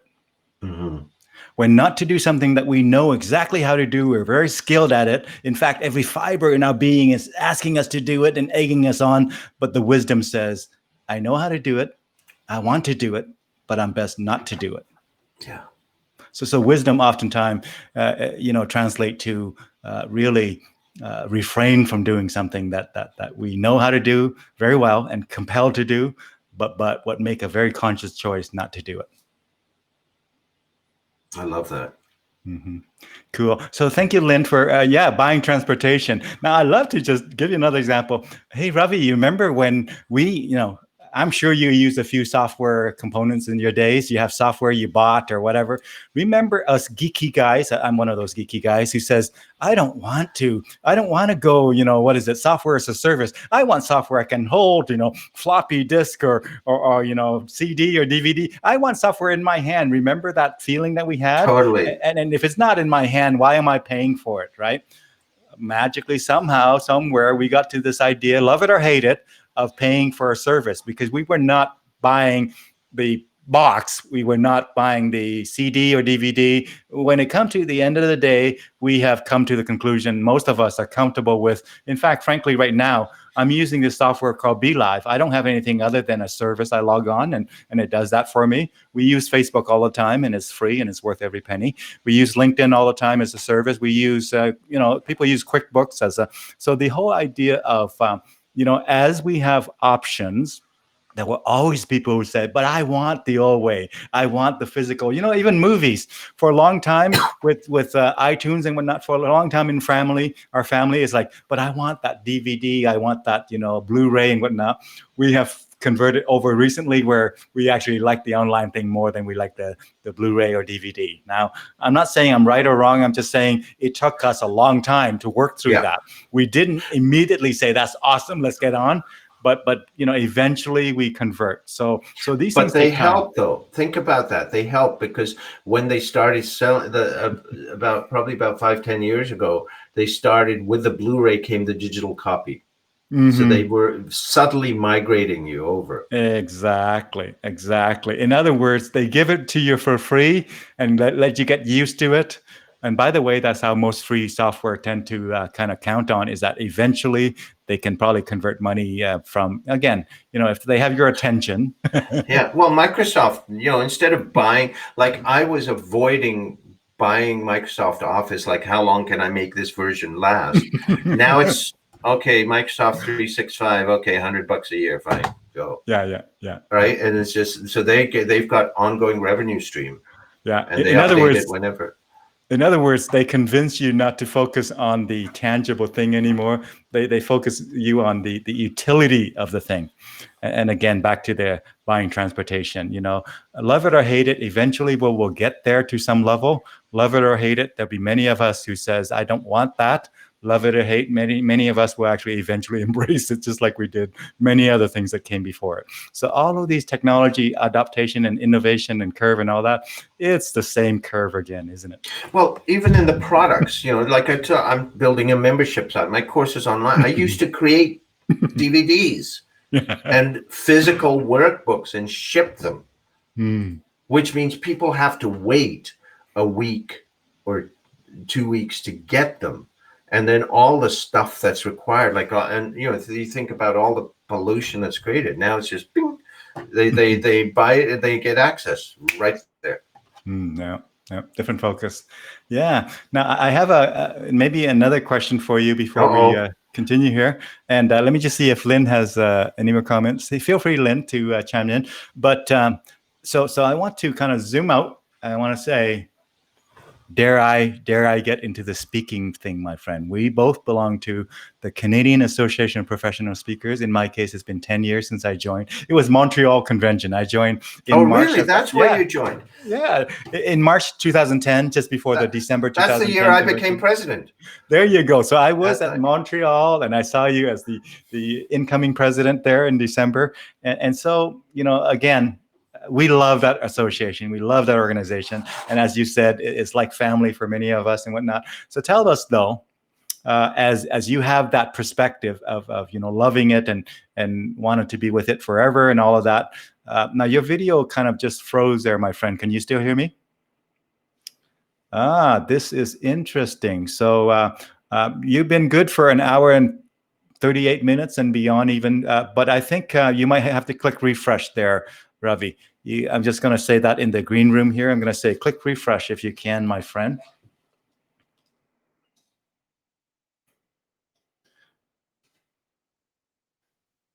Okay, so what I'm going to do is just to spur that on, I'll actually even take your video out so that it's pretty obvious here that you need to do that. So that is very cool.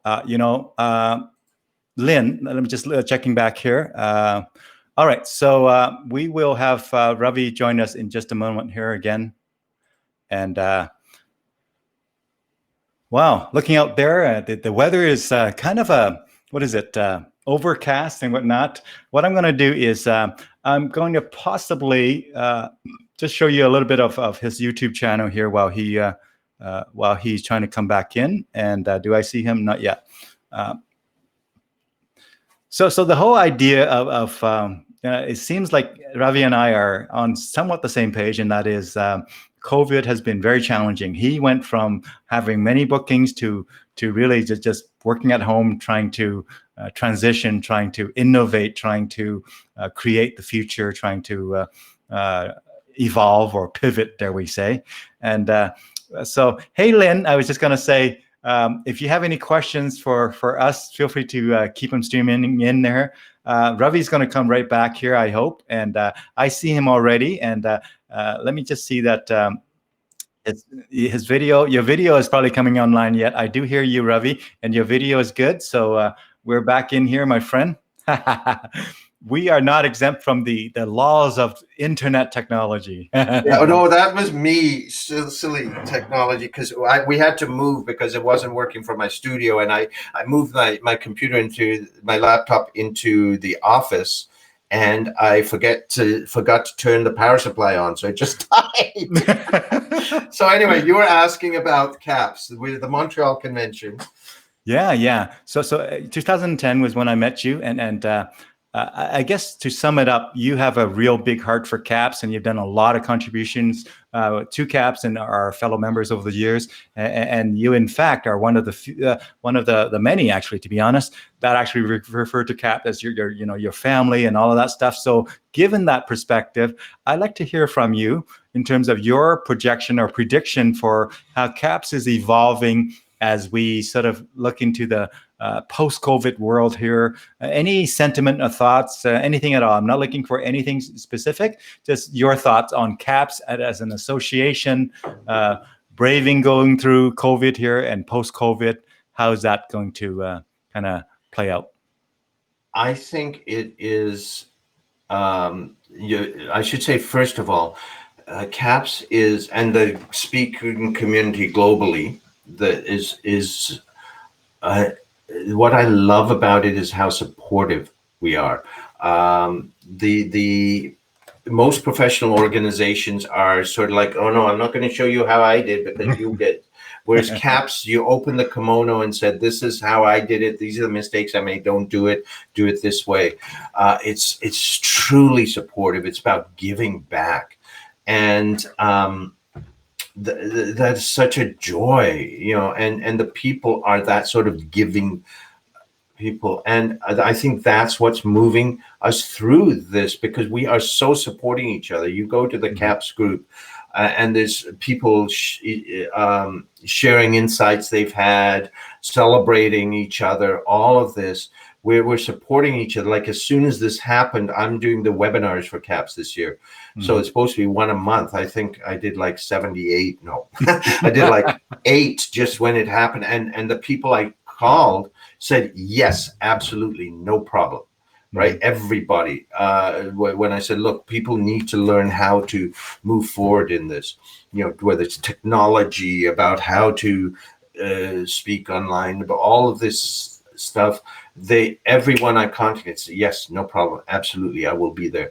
And Lynn was asking, tell me more about CAPS. CAPS also has a speaker school that is designed to help you, not just speaking, but the business of speaking, marketing, product development, all of this stuff that's designed that is a phenomenal resource to help you get up to, it's the professional development for the industry.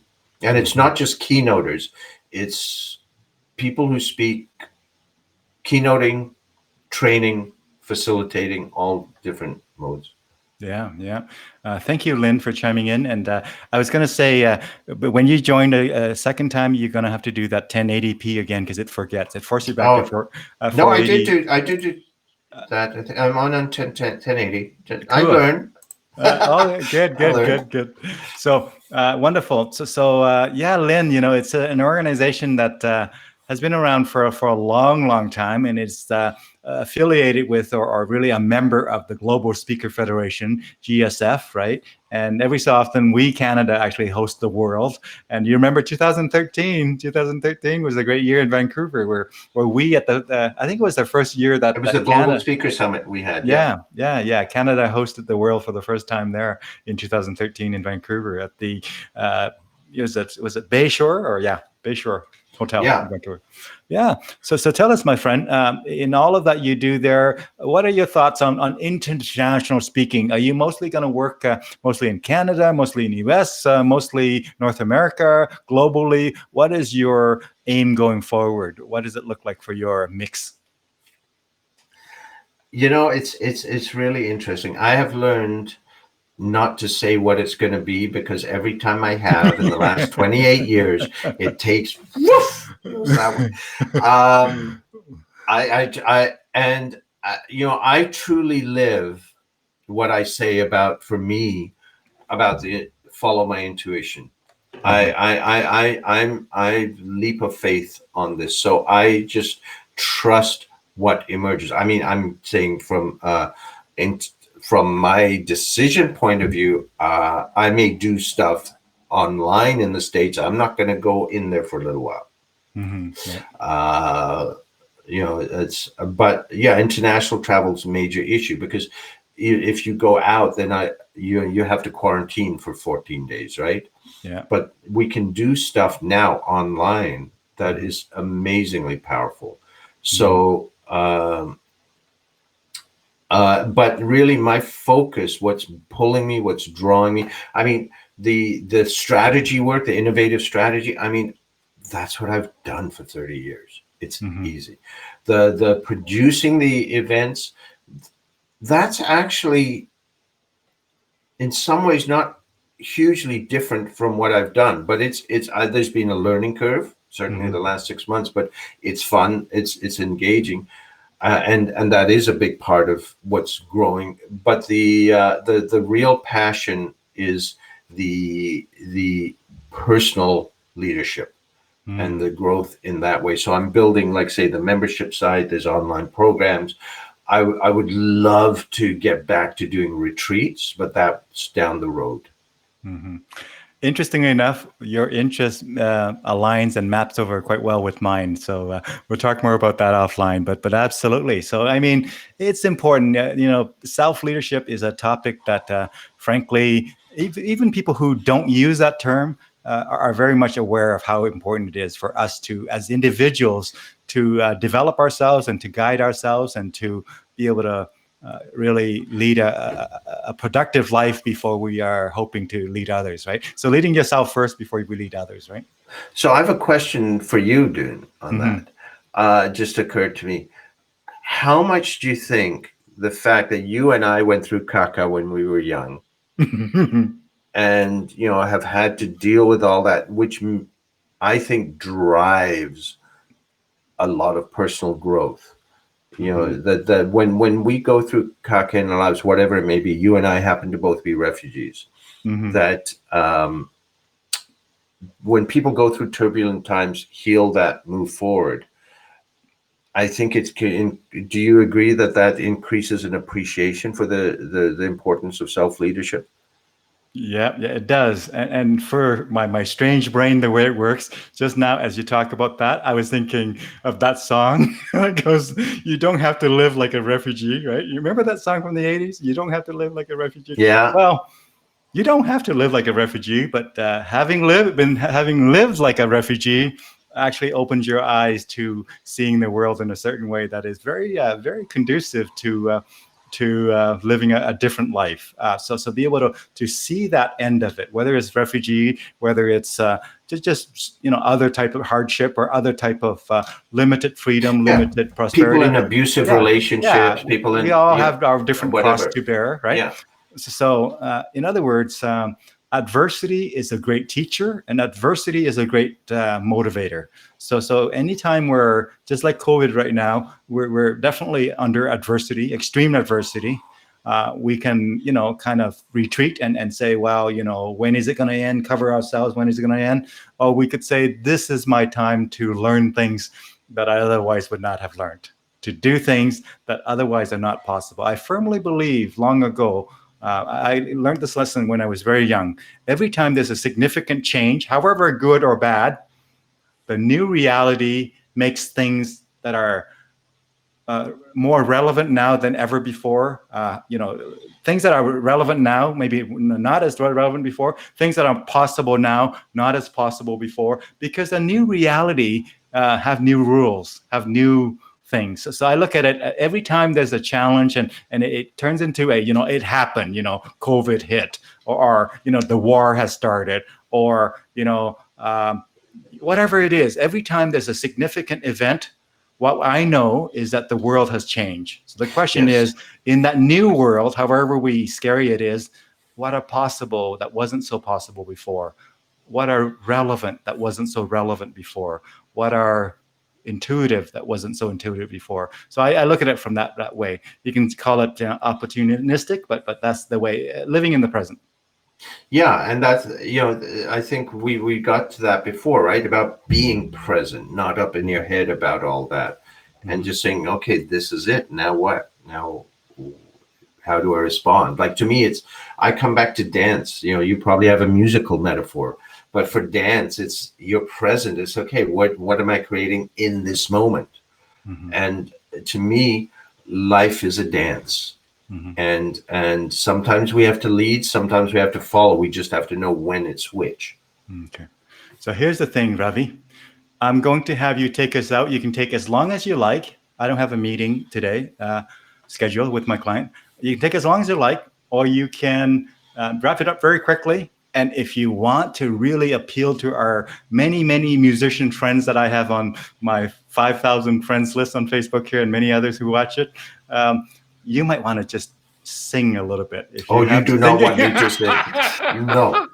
No, sir. That would not be advisable. So singing aside. You see, the instrument I played was the turntable. I was a DJ, remember? There you go. You were a producer, not a talent. I'm just kidding. Yeah. So tell us, my friend, are you up for that? You're going to take us out in however long, however short. You can do a monologue if you like. You can ask Lynn questions. You can ask me questions. You take us out, my friend. One thing I would say when you say that, the monologue or whatever, I highly recommend to people. I actually just posted it on my page on America's Got Talent this week. There was an incredible guy, Brandon Leake, and he was a spoken word poet. And oh my God, I feel tears just thinking about it. So you can find that on YouTube or on Facebook with America's Got Talent, Brandon Leake, in the live shows. It was mind blowing.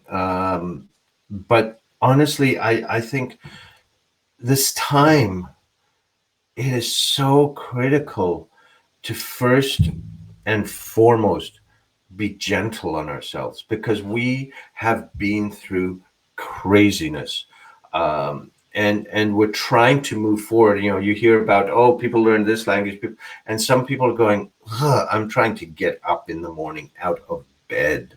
And it's and it's interesting, we had, in addition to the pandemic and before the whole race issue thing arose, we had Canada's now the largest mass shooting in Canadian history here.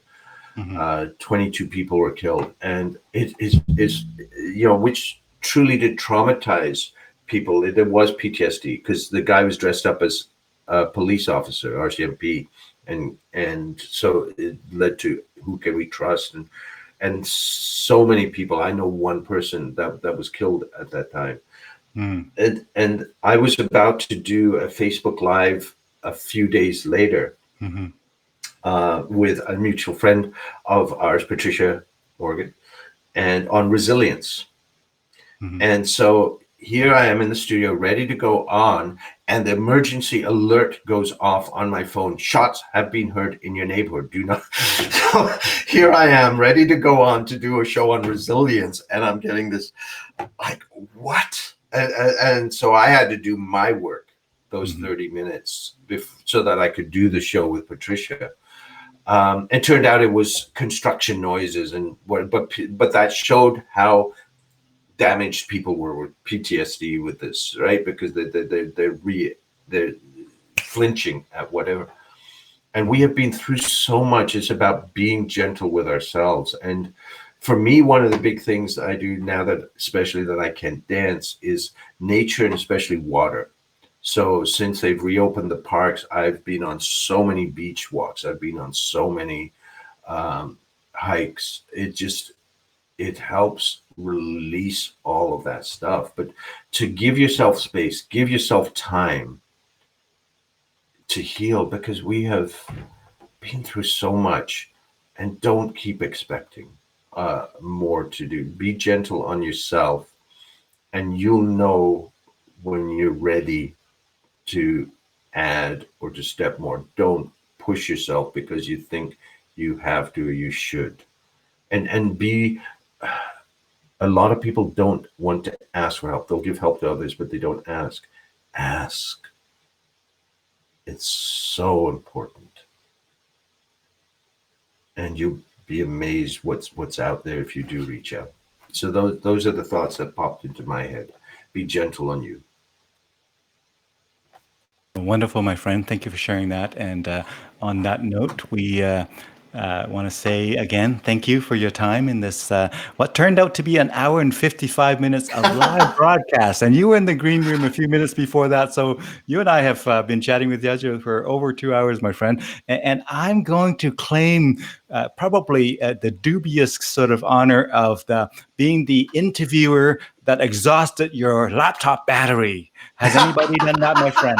Do I have that honor? Do I have that bragging You right? do, my friend. You do. Thank you so much. This is wonderful. You are amazing at this. You are amazing at this, my friend. So we're going to say goodbye to our viewers in just a moment and hang around in the green room. I'll give you a virtual hug, my friend, just like being at a CAPS convention where we go around hugging our CAPS colleagues and friends and family members there. So you've been listening to Mr. Ravi Tangri. Again, many different talents, whether it's the nuclear physicist. I think you're the only nuclear physicist I know other than Albert Einstein, but we all know that guy. But you know, you're the only nuclear physicist I know. And you know, what is it now? Professional speakers and trainer and a lot of work with CEOs and executives and organizations in strategies and all of that. And now with a kind of a revealed and highlight focus on developing the individuals and helping individuals be better leaders of their own lives and of their own organization through self-development. So you have found some clarity through COVID here as well, and certainly clarity in reaching wider audiences through your online programs and whatnot. I'm excited for you, my friend, and I'm excited to some of the lessons that we can learn through COVID here. So thank you for your time. Thank you, sir. Thank you. Thank you. And thank you, Lynn. Thank you, Lynn.